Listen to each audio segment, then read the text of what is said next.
We edit history, and we edit it in our everyday lives. I mean, we edit it in the stories that we tell each other. We edit it in the stories, in the landscapes that we live in.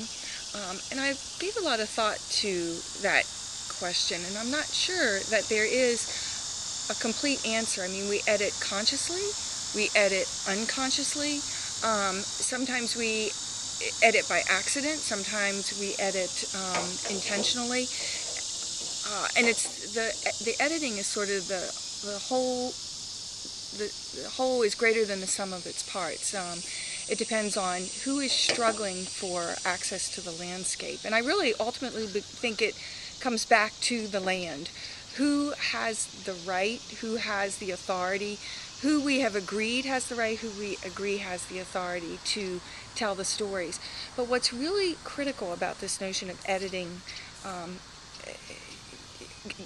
the past is that it all goes back to, I think, identity, who we are as a people, how we see ourselves. And sometimes it can be very difficult to tell difficult stories. And so sometimes we edit out the less pleasing parts. I'll give you an example. This past spring, when they were dealing with the budget, there was discussion about Solderly. And whether how much money should be appropriated for Solderly and other nonprofits in the county. But I was very interested in Solderly because it's a historic site, and I've always had a great deal of affection for Solderly.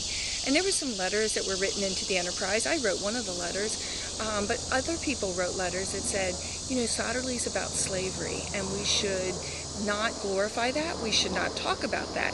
And so, by not talking about it, that is a process of editing it.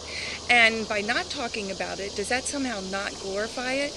Or does that just sort of make it absent? That we don't have to remember it. We can forget about it.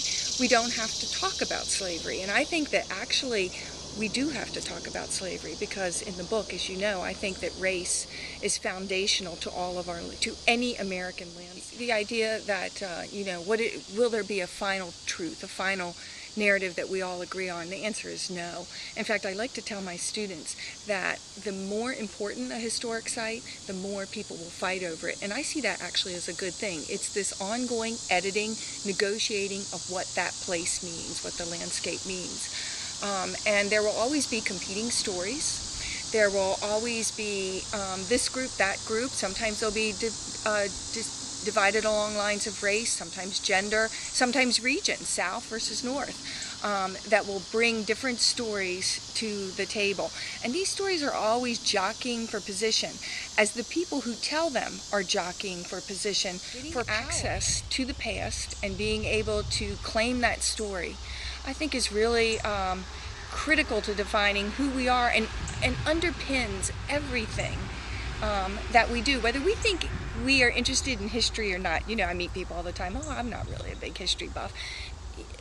You may not be a history buff, but who you are is shaped by many generations of who came before, and you can't help but be that, whether you realize it or not. By realizing it, that's the exciting part, I think, because then you really start to see, oh, so this is how it came to be.